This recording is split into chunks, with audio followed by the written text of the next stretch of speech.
I'd like to introduce you to Evelyn Bonner, who was my supervisor in the Learning Center, and I will tell you about her. Soon after she left, within a year of her departure, I found at the Whitey this doll, which has reminded me of Evelyn since then. However, David and Davida, her husband and daughter, preferred having her picture. They sent this lovely, lovely picture, very lifelike.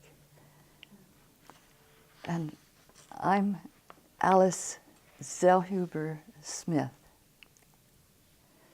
Let me tell you first about Evelyn. They sent me the obituary. I asked them for information, and this is what I received. Dr. Evelyn K. Bonner was born in Camden, Alabama, C-A-M-D-E-N. She was educated in Presbyterian mission schools and served the church in various capacities. In her early years, she attended Hartford Conservatory of Music. She earned an Associate of Arts degree at Mary Holmes College in West Point, Mississippi, and a Bachelor of Arts in English from Johnson C. Smith University in Charlotte, North Carolina. She held a faculty position at Sheldon Jackson College, and during her tenure, she obtained a master's degree from Atlanta University School of Library Sciences. Evelyn was appointed Director of Learning Resources at SJ, while continuing to teach English and children's literature courses. She received a doctorate degree in Information Sciences from Nova Southeastern University. Dr. Bonner received numerous awards and participated in Seroptimus International, American Association of University Women, Business and Professional Women, Alpha Kappa Alpha Sorority, the American Library Association, and she was the president of Sitka Summer Music Festival for several years. She received the Presbyterian Church General Assembly Women's Award and Top Ladies of Distinction Award. The Presbyterian Church USA Church Women United awarded her. She participated in choirs, church and other community choirs, and she directed drama. She received an award for A Doll's House by Heinrich Ibsen. Ibsen thought he was as great as Shakespeare. She was SJC's coordinator of literacy and poetry programs. She received an Alaska Humanities Award and many others. When she left at the graduation, it took half hour or so to list all the things she had done. She had a very musical background and professionally and financially supported the arts and the Marshall Symphony Orchestra. She annually provided special concerts for Wiley College students by the Marshall Symphony Orchestra and its conductor, Leonard Kaysenjar. Her personal music background included voice, oboe, piano, organ, recorder, and guitar. I did not know that. Right. She did conduct the choir class one year, and I participated to support her. One of her favorite composers was Jean Sibelius. Dr. Bonner also traveled extensively, having visited all 50 states and Austria, England, Finland, Germany, Japan, China, among others. In the year 2000, Dr. Bonner and her husband David III returned to West Point, Mississippi. She served as the director of learning resources at her alma mater, Mary Holmes College, which had awarded her an honorary doctorate degree. In 2003, she left Mary Holmes College to serve as librarian for Barber Scotia College in Concord, North Carolina. In 2004, Dr. Bonner obtained a position as librarian at Wiley College, where she remained until her death in July of 2009. Where was Wiley College?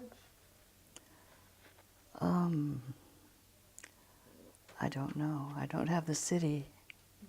I should have brought the atlas. I looked at the atlas to see how far Selma was from Montgomery, Alabama. So sorry, I failed to bring it. The other day we were talking about Evelyn participating in the march. The 8,000 people in protest had marched across the bridge in Selma, Alabama. And there were additional people deputized and carrying batons, police batons, and tear gas to try to keep these people from crossing the bridge. I knew that David took care of the baby of Davida on that day. And Rebecca, you told me that she prepared for it to be her last day, just in case. She made all arrangements. I read that in an interview in the newspaper, so I didn't have that directly from her. But okay, yeah. So she was very outgoing, obviously, from all that she did, and she was very self-confident. When she was in a room, people were aware she was a presence, and she was highly respected. On occasion, she and David would enact the poem Casey at the Bat. She would read the poem, and Casey would pound the bat on the plate. He wore a cap and the short pants of a former baseball player, a last century baseball player. And they did a great job. I wish I could get a hold of a tape. I have in mind to give the doll and the picture and this disc to the museum, to Sheldon Jackson Museum, when it moves into Stratton Library. So it would be great to have the Casey at the Bat disc or tape. David worked in maintenance and drove a little old, very old truck around. He hauled the garbage cans and other things in the truck. It didn't have a door on the driver's side and had all sorts of other problems, which he talked about in a very funny manner. He was hysterical when he talked about, that is, people were hysterical listening to him talk about this truck. So we will forever miss them. Should we zoom out your camera now? Right, please. Right. Huber Smith. And I'd like to introduce you to Evelyn K. Bonner, who was my supervisor at the Learning Center during the 16 years that I taught at Sheldon Jackson. I had picked up this doll within the year after Evelyn left, and it was my connection with Evelyn until I decided to do this interview with Evelyn. I contacted David and their daughter Davida and asked for information, and they sent this information, which is quite detailed, lots of names, so I'll be reading a good deal. Dr. Evelyn K. Bonner was born in Camden, Alabama, C-A-M-D-E-N, was educated in Presbyterian mission schools and served the church in various capacities. In her early years, she attended Hartford Conservatory of Music. She earned an Associate of Arts degree from Mary Holmes College in West Point, Mississippi, and a Bachelor of Arts in English from Johnson C. Smith University in Charlotte, North Carolina. She held a faculty position at Sheldon Jackson College, and during her tenure, she obtained a master's degree from the Atlanta University School of Sciences. Evelyn was appointed the Director of Learning Resources at Sheldon Jackson College, which included the library and the Learning Center, though she did many other things on campus. And she continued to teach English and children's literature. She received a doctorate degree in information sciences from Nova Southeastern University. She participated in Seroptimus International, American Association of University Women, Business and Professional Women, Alpha Kappa Alpha Sorority, American Library Association. She was president of the Sitka Summer Music Festival for several years. She served the Presbyterian Church and received the General Assembly Women's Award and Top Ladies of Distinction. The Presbyterian Church USA Church Women United, and she participated also in community choirs and directed theater. She received an award for A Doll's House, Henrik Ibsen's Doll's House. Ibsen thought he was as good as Shakespeare. She was SJC's coordinator of literacy and poetry programs. And she received an Alaska Humanities Award, among many others. It took at least a half hour during the commencement when she left to list all of the things that she had done. She had a very musical background, and professionally and financially she supported the arts and the Marshall Symphony Orchestra. She annually provided special concerts for Wiley College students from the Marshall Symphony Orchestra and its conductor, Leonard Kasenjar. Her personal music background included voice, oboe, piano, organ, recorder, and guitar. I wish that I had known that when she was here. She did teach the choir class one semester, and I took choir that semester to support her. One of her favorite composers was Jean Sibelius. Dr. Bonner traveled extensively, having visited all 50 states and Austria, England, Finland, Germany, Japan, and China, among others. In the year 2000, Dr. Bonner and her husband, David III, returned to West Point, Mississippi. She served as Director of Learning Resources at Mary Holmes College, her alma mater, and the college had awarded her an honorary doctorate degree. In 2003, she left Mary Holmes to serve as librarian at Barber Scotia College in Concord, North Carolina. In 2004, Dr. Bonner obtained a position as librarian at Wiley College, where she remained until her death in July of 2009.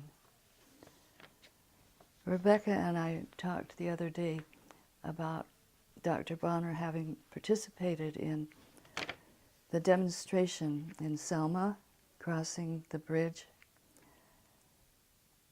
There were 8,000 people who were demonstrating concerning the vote. The black people had the vote, but they were prevented by poll taxes and other devices.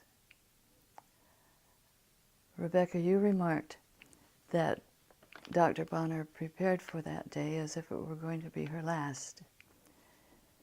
And David took care of the baby, Davida.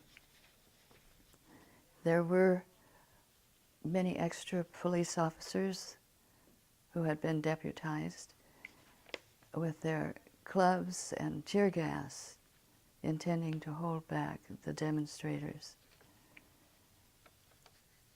And I'm sorry that I didn't ever hear from Evelyn about that situation. She obviously was a very brave person, and she was a self-confident person, outgoing, was a presence in any room where she was.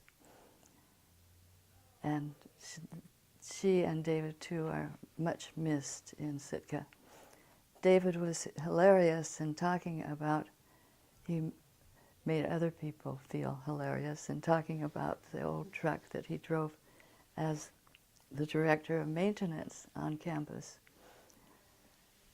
He carried the garbage cans around in the back, and there was no door on the driver's side.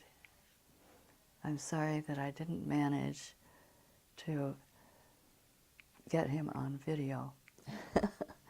And I would love to have the poem, Casey at the Batch, which they performed from time to time. David was Casey, and he would pound the home plate and swing, had a hat and an outfit appropriate to the early 1900s, and Evelyn read the poem. I would like to get a hold of a disc or tape of the poem so that I could donate it as well as these things and the DVD from today to Sheldon Jackson Museum as it moves into Stratton Library. Yeah. Okay. Great. And yeah, so if you could start with who you are and where and when you were born. Okay. I'm still Alice Zelhuler Smith, and I was born during the Great Depression in 1936 to Richard and Vera Billman. They had a small farm in South Dakota. I am told that the younger of my two brothers climbed in the window when he heard my birth cry. My father was away at the time, but when he returned, they took me to a doctor to have me looked over. So was that in a real rural place? Yes, very rural. It was somewhat near Eagle Butte, South Dakota. Wow, that sounds remote. Hmm. Right. I do remember traveling there sometime later. And it And still exists. well, I don't remember the city, but I remember the area. We needed to take a baby to the doctor, so we drove. Yeah. It was somewhat near Lantry, South Dakota, which is still pretty remote. So what were your parents doing at the time? They were farming, but not very successful. So they owned their own farm. Yes, they did. I need to pause to praise my mother for her being stalwart and brave in enduring hardship cheerfully and lovingly. They were doing so poorly that when I was between 3 and 4 years old, we abandoned the farm and moved to the outskirts of Twin Falls, Idaho. My father went first to locate a place, and then my mother and 3 children came in the back of a truck that was hauling crated turkeys.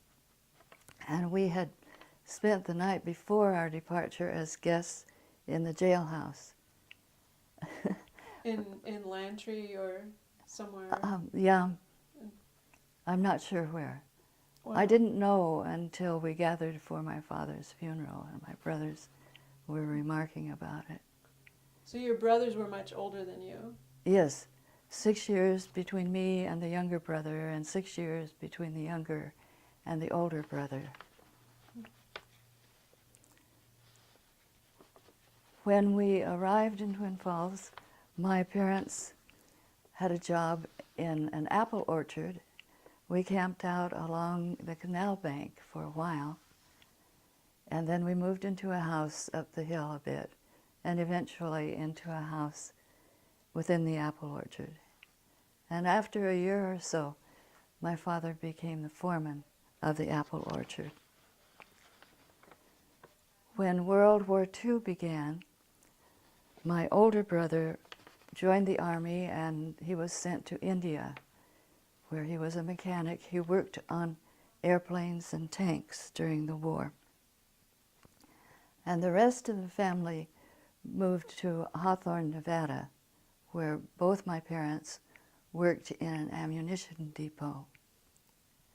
The schools were very crowded, and when I entered first grade, my father needed to build a little chair, a wooden chair for me, so I could sit.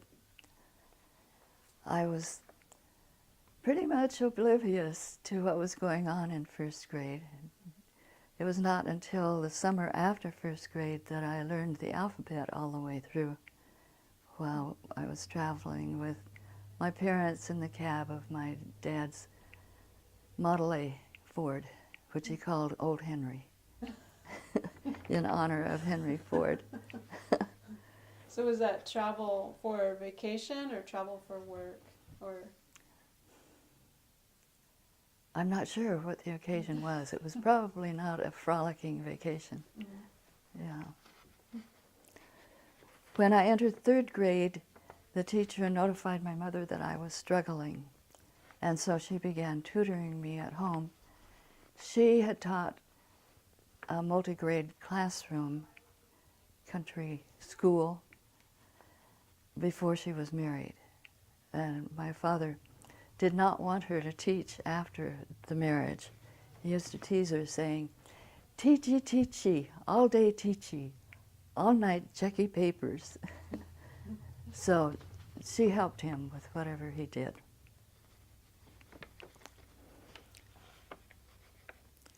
I remember very clearly the sirens that announced the end of World War II. That was June 1945, and I was 9 years old. When I was 12 years old, the younger of my 2 brothers graduated high school from Hawthorne High, and the family moved back to Twin Falls.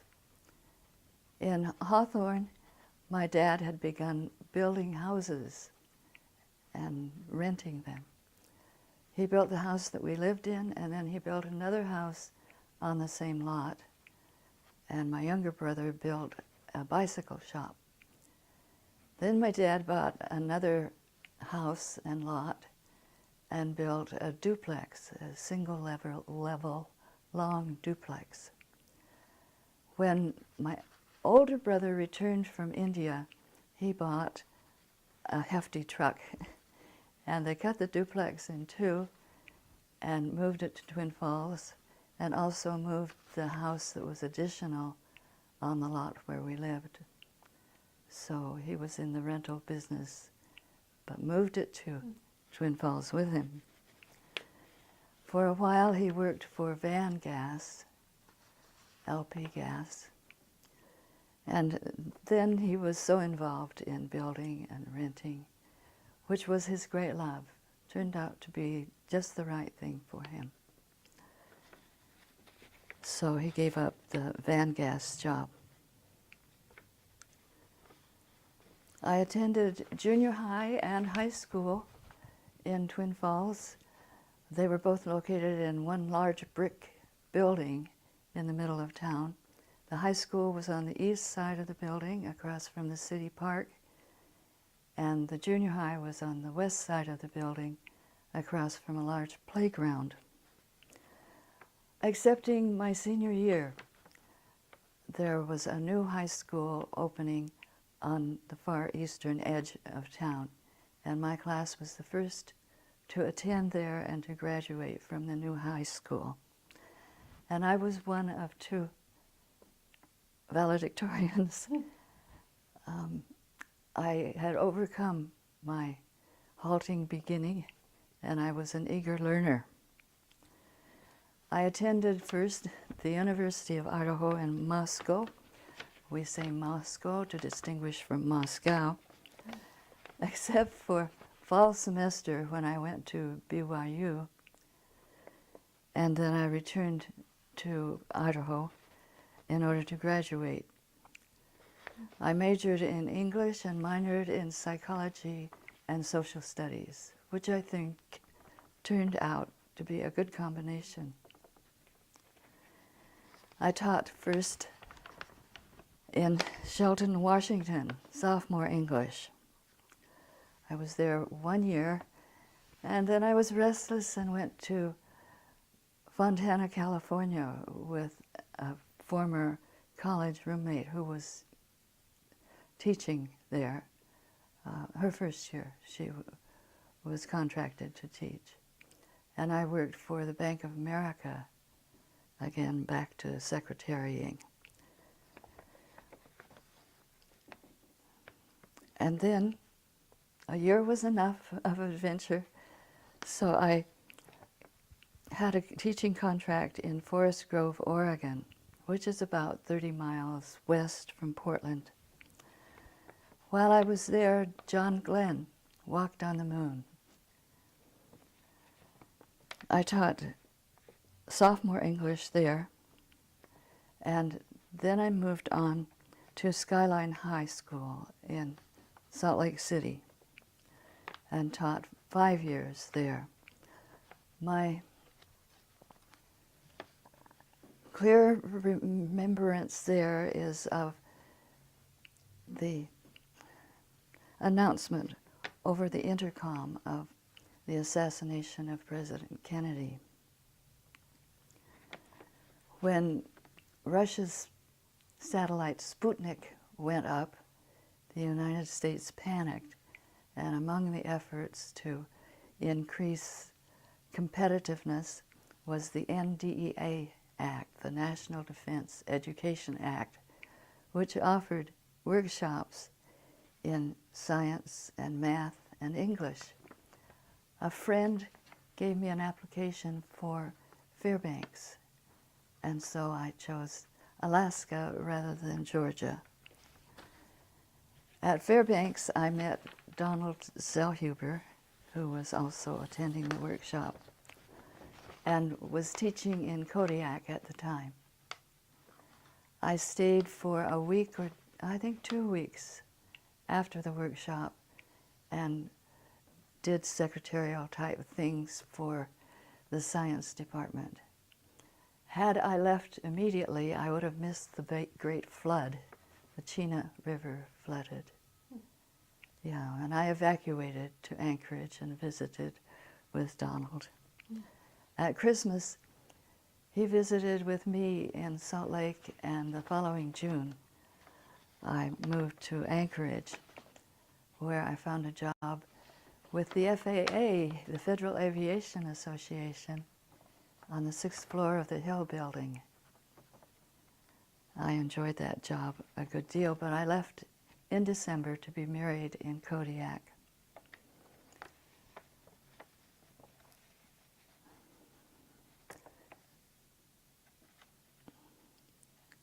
After 15 years in Kodiak and the birth of 2 children, and each of us finishing a master's degree, when Donald retired, we moved to Sitka. And I worked for the Forest Service here for 2 years, and finally convinced Evelyn that she should hire me for the Learning Center. So here's where, how was it that you chose Sitka to retire to? Oh, there was a girl who lived down the street who told me Sitka was a really lovely place.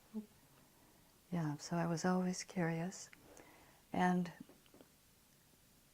a summer when I was going out to visit my parents, had my children with me, probably the previous summer to the move, I stopped in Sitka, so I knew where I was going. Yeah. So you just, you came here and you knew? Mm-hmm. Yeah. But I had no idea that I would be at SJ. And then how did you and your husband do your get your master's degrees in Kodiak? Oh, we went out to Oregon, to Monmouth, Oregon, for his master's degree. So with your children? The older child, Erica, was born in Monmouth.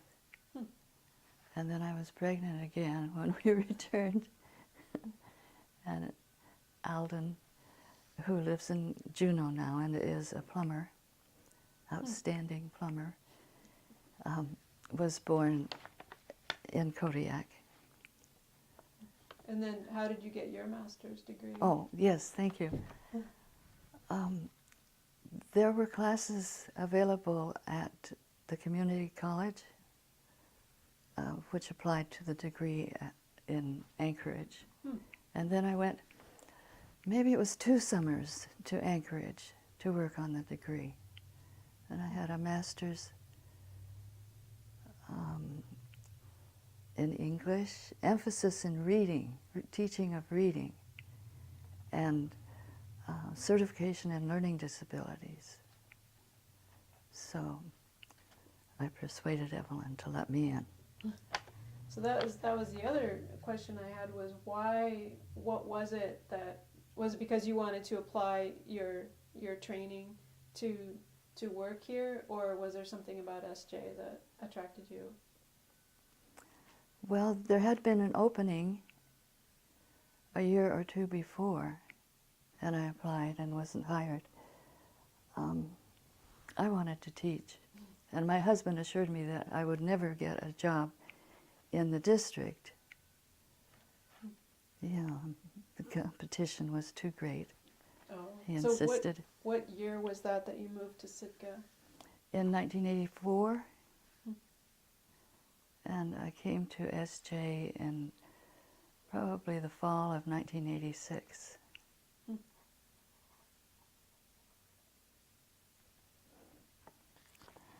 And there were some difficult moments, but I loved the 16 years that I spent at SJ. Okay, you're going to have to tell me about the difficult moments. Oh, well, once talking with Evelyn in her office, I used the word Negro and learned that that was a trigger word for her. And she was angry with me, and I didn't know what to say instead, and she told me I should say black.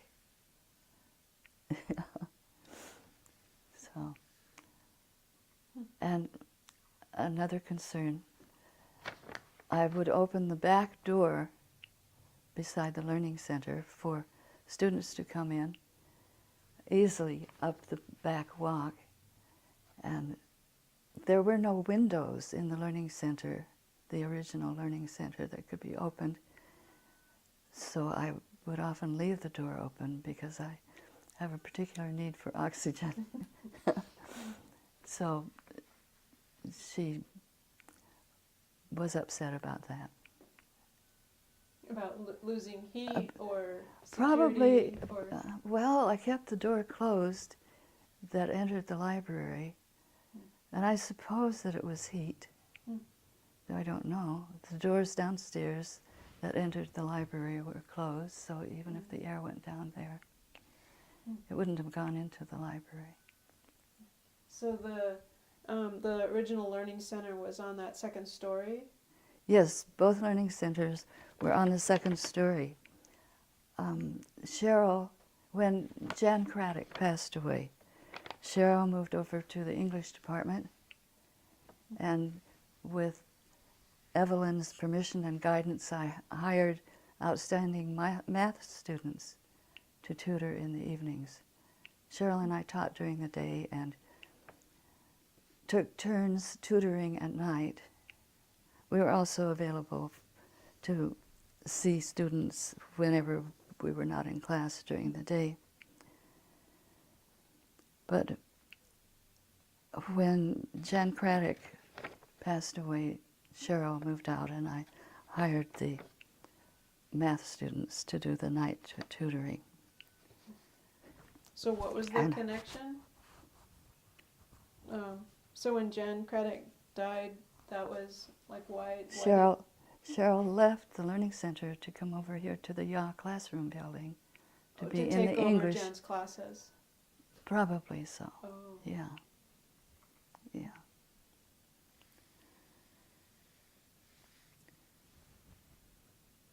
And a year or so afterward, Evelyn moved the oversized books and the children's books and the magazine stacks into the Learning Center, and moved the Learning Center into the long, narrow room where James Michener had worked on his book, Alaska. In the library or in Fraser? In the library. Oh. Yeah. Is that upstairs or downstairs? It's upstairs. Yeah. It has a narrow window on the quad. Doesn't open, but I could look out, and craning my neck, I could see Mount Edgecombe. And is that where the archives were later? No. Oh. Okay. No. It's a room you haven't seen, I think. Yeah. Yeah, or I wonder if they're using it for storage now. Could be. Probably so. It was somewhat smaller. I had 2 round tables with chairs and a large white marking board opposite the tables, and under the marking board was a long bookcase, and opposite the marking board I put a large map of the United States on the wall, like 5 by 6 feet. Obtained it from the National Geodetic Survey, so that it made the room seem larger and cozier. And on the door I put yellow art paper and posted pictures that I took of the students who frequented the Learning Center.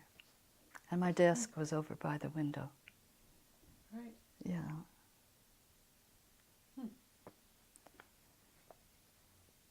And how long, and you were there as a tutor for 16 years? Or did you do other work or in the Learning Center? I taught classes. Okay. So was that in the very beginning, or was that From the later? very beginning, I was teaching classes as well as tutoring. All right. Okay. And I thought maybe people would be interested in the textbooks that I used. because the essay text I thought was very outstanding. It was Comprehension and Composition by Dobie and Hurt, Anne and Andrew, who were brother and sister, incidentally. And it served very well to expand students' frame of reference. It included 96 short essays divided into 4 sections: narrative, descriptive, expository, and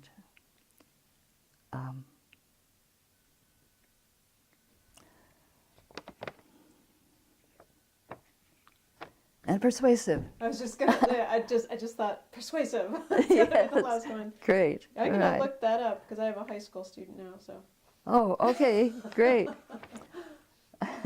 And it also had 8 essays in the beginning of the book, which had analyses for the essays, so that the students were encouraged to think analytically of the other essays.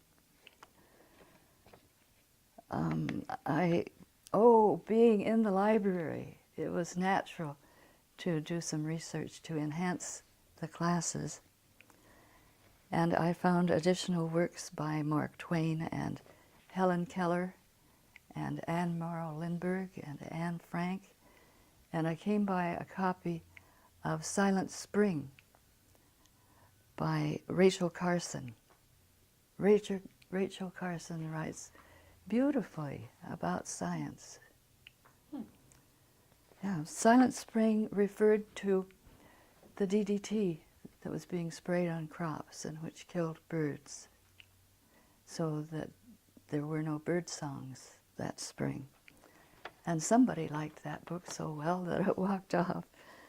The library also had a collection of 2.5 by 3 foot art prints, and I went through them and selected 40 or so to do an Elements of Art section. Linda Larson, who was the art teacher, gave me some information about the elements of art, and she didn't mind that I was preparing students for her classes. In the grammar and sentence structure class, I used Susan Fawcett's Evergreen text, which is quite detailed and thorough. And in the study skills class, I eventually settled on the master student, becoming a master student. And there were also vocabulary lists and quizzes.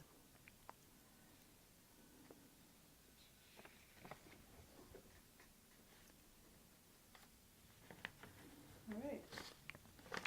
Okay.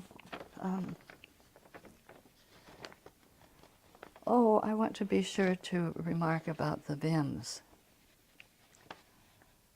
The VIMs, Volunteers in Mission, were a great blessing to SJ, both summer and winter. In summer, they would come to spruce up the campus, and in winter, they taught, and some of them worked in maintenance with David. Henrietta Van Manen was one of those who came. She worked in the president's office and in several other positions, and she has returned several summers because she likes to visit Sitka.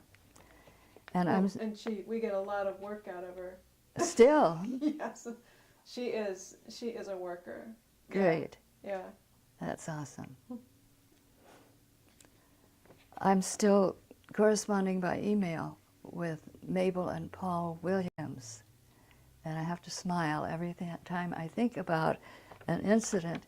A student told me that he had spent 3 hours working on one math problem, and he finally figured out. Then he decided to give it to Paul and see how Paul would approach it. And in a few minutes, Paul figured it in his head. I don't know what the student said to him. For at least the first 10 years in order to accommodate Russian Christmas and New Year's, SJ had an interim session in January and early February. And during that time, I enjoyed teaching Readers Theater. I had been introduced to Readers Theater in the NDEA workshop. And later, I went to London for an international Readers Theater workshop. So we began with an overview of the history of drama and an overview of the various types of short poems. And for Introduction to Readers Theater, we used the Readers Theater Handbook by Leslie Coger and Melvin White. We had fun enacting 3 or 4 short plays that I had collected from the drama magazine. And then each student worked up a character from a Spoon River anthology, Edgar Lee Masters. They could choose any character in any literature that they wanted, but they all chose Spoon River. And I would videotape the students 3 or 4 or 5 successive days and then show them the video. And pretty much on their own, they decided how they were going to change and improve the characters, so that I was surprised that by the end they were doing very well. It's easier to be someone else in front of an audience than it is to be myself. Right, yeah. Yeah. Oh, neat. And then as a final project, the students were required to put together a Readers Theater and invite classmates to act in it. And I videotaped the final projects. And at the end of the class, the students took his or her individual videotape with him as a souvenir. I hate saying his or her and he or she. I think that Women's Lib has made a mess of English pronouns. We need to come up with words like his-er. We used to be able to say he and him, and it would include both genders. Yeah. So his-er and himmer. Something needs to be done, because I don't like seeing the plural pronouns used, they and them, when although the antecedent is singular. Yeah, that is, apparently that's becoming accepted. Yeah. It's good that I'm retired. Grammar club. Yeah. For me, the interim session was a happy hiatus between the 2 semesters, and it helped me overlook the darkness and the cold of January and early February. And I think that Sheldon Jackson has been a great happening in my life, and that it has prepared many students to do significant things in the communities in Alaska, and a number of students to become significant in state positions. And it brought numerous students from the lower 48 who were interested in fisheries and forestry and wildlife. And a great many, a surprising number of students have stayed in Alaska. So SJ was something of a brain drain on the lower 48. And it is my great delight when I go around town and meet my former students here and there. So was was it President Kelke most of the time you were here, or? Well, President Kelke was the president when I came and was president for several years. And then there was Larry Rochelot, who didn't get to be presidential for long, and Dr. Cameron and Mary Lou Madden, and that didn't work out. And then there were a couple of ministers and President, who was a trained administrator. Do you remember his name?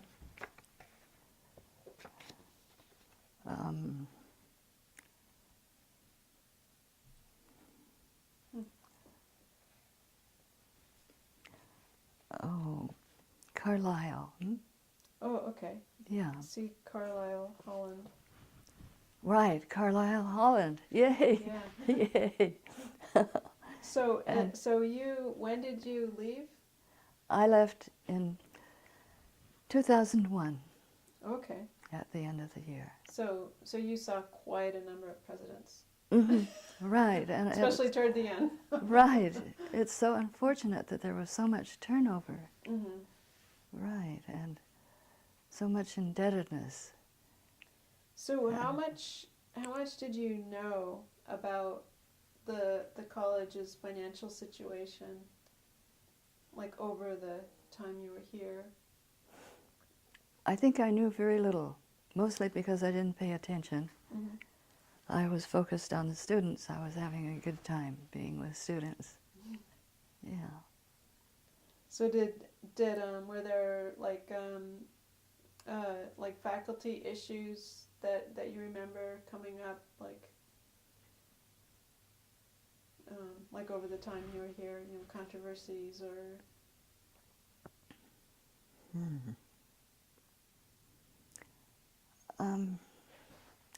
There was one, and the lady who left, was pushed out, is one of my very good friends. Yeah. We correspond over the internet. And what was the issue? Well, I don't know a lot about it, and I'd rather not say what I know, because I might say something wrong. And I want to be as loyal as I can to her. So it was more personalities than Yes, policy. definitely personalities. I think she was doing a good job. Yeah, are there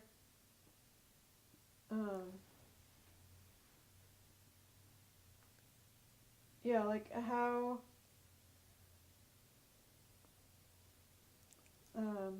did you feel did you feel part of the Sheldon Jackson community from the start, or did that take a while to develop?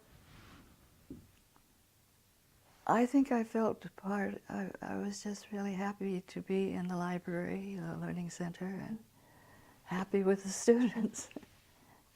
And very happy with Cheryl Call, who was my fellow in the learning center. Yeah. And she focused on math? Oh, no, I would say she was an English person also. And we had VIMS. I took, my first year here, I took the beginning algebra class so I could help with beginning algebra. Trying to think of the name of the professor. And then I was going to ask you too. So you didn't grow up because I know you're very active with the LDS Church now. And but you didn't grow up with that church, but you joined it in high school? Yes, when I was 14, I found friends in high school who went to the LDS Church, so I went along and became involved in the activities. At that time, the LDS Church was having general conference in Salt Lake City 4 times a year. And wow. Yes, and one of those times in June, there was focus on the arts, and we practiced dances in advance and went to Salt Lake and danced in the Utah state football field. It was great fun. So One you're year, hooked. we also sang for Relief Society one summer. Hmm. Yeah, we had a choir in Twin Falls that sang around town. Hmm. Yeah. And now they have conference twice a year, April and October, international conference. It occurs in Salt Lake, but it's videotaped, and anywhere in the world it can be watched. Our current president is getting elderly. Mhm. It was sad to see. So do you feel like your do you feel like your being a part of a church had anything to do with the school being, you know, religiously affiliated, or would you have been just as happy if if you weren't a church-going person? Oh, I probably would have been just as happy. There was an occasion when one of my students in the Learning Center wrote his term paper about the Mormon Church and used all the negative. All of his sources were negative. Yeah. Yeah, it was. I mean, this this isn't totally relevant, but the Presbyterian Church used to be very much opposed to, you know, like about 100 years ago, they were very much opposed to the Mormon Church. Mm. Yeah. Yeah. But I think a lot of people were. 150 years ago, there was polygamy with Mhm. the movement to the West. I think, and maybe you'll agree, that women tend to be more religious than men. And there were more women joining the church, and so something needed to be done to protect and aid those women in moving west. Yeah. Yeah. But that was ended 150 years ago, and still, Yeah. that's What- about the only thing people think of if they're not LDS. The things I was reading was from 1911, Mm. where yeah, and I think a lot of the kind of mainline denominations had a lot of prejudice against the Mm-hmm. Mormon Church, but fortunately that was, I think, over by 1984. Yeah.